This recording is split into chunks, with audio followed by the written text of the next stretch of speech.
Assalamualaikum warahmatullahi wabarakatuh. Pada hari ini, hari Kamis, tanggal 1 Desember 2022. Saya ingin cerita aktivitas saya 2 hari yang lalu ya, ketemu dengan seorang pengusaha konveksi juga. Alhamdulillah, ya usianya udah tua juga, sekitar 65 tahun ya.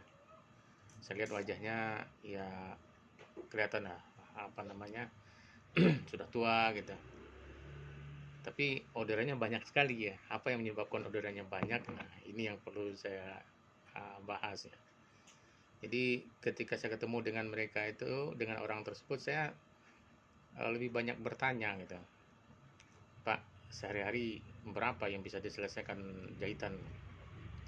Nah, akhirnya dia jawab minimal dalam 1 bulan itu 10.000 baju gitu, kemeja gitu.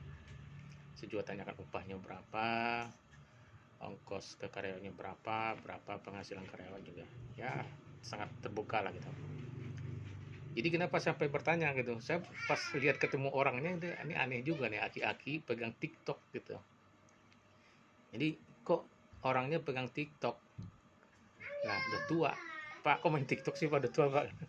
Ya, TikTok tuh untuk menyimpan semua aktivitas saya. Nah, aktivitas konveksi saya. Oh, Bapak punya konveksi lumayan banyak juga ya Pak? Ya, lumayan ada sekitar ya 14 sampai 15 orang gitu ya. Oh, jadi dari 14 orang itu dia mempunyai dua apa namanya mandor ya. Jadi TikTok itu untuk menyimpan aktivitas dan juga untuk promo kalau ada kesempatan promo gitu ya. Jadi aki-aki yang saya temukan kemarin itu aki-aki yang modern lah ya, yang milenial gitu. Ya, kalau yang kebayang sekarang kalau aki-aki ketemu kan ya gimana lah gitu, nggak pegang HP gitu. Jadi saya tertarik bertanya beberapa hal diantaranya ya bagaimana untuk meningkatkan omset, apa yang dia kerjakan kok bisa 10.000 gitu ya sampai 1 bulan tuh. Berarti kalau 10.000 ya, modal kemeja aja 70.000 tanpa bordir ya, itu berarti dia punya modal 700 juta nih katanya. Kebayang nggak saya itu 700 juta belum modal yang tertahan gitu, modal untuk ongkos jahit, modal untuk bahan gitu. Paling kurang saya kepikiran dia punya modal 1,5 M ada nih. Saya negatif thinking aja terbawa nih, bapak ini punya duit juga nggak ini banyak sebanyak itu kan. Kan orang kelihatan nih kalau punya duit kan kelihatan dari apa, gayanya, dari pakaiannya, dari apa namanya, tapi nggak bisa juga ya. Nah, tapi saya lihat sempat saya tanyakan bapak bagaimana cara mengelola keuangan.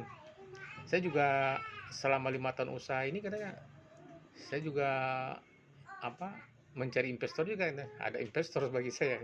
Tapi investor saya yang saya kumpulkan adalah yang besarnya sekitar 250 juta, 200 juta ke atas katanya. Wah, bagus juga ya Pak ya katanya. Ya iyalah katanya, yang penting kan berputar katanya.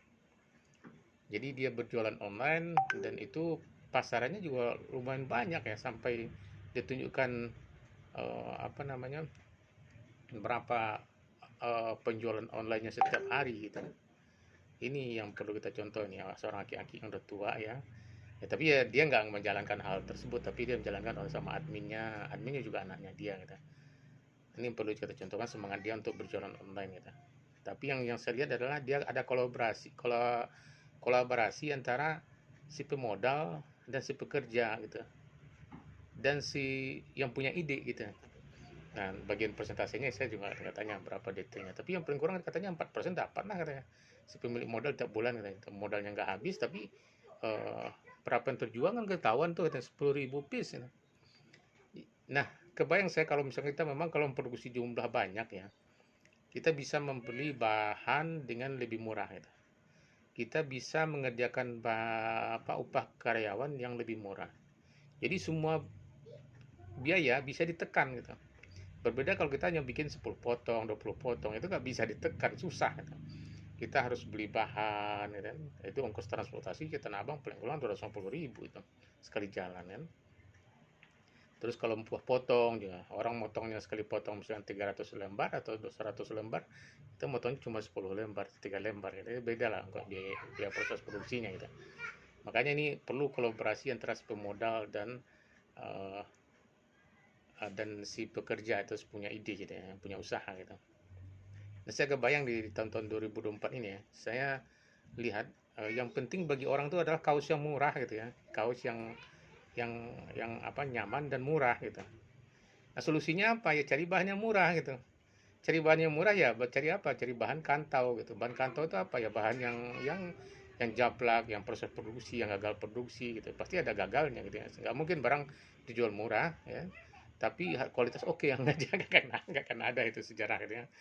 Tapi kalau kita beli bahan yang grass yang sudah jadi, yang sudah pasti gitu bagus di Tanah Abang ya itu bahan-bahan grass ya pasti ya termahal proses produksinya gitu. Untuk kaos saja paling kurang 75.000, 70.000 itu udah bagus itu.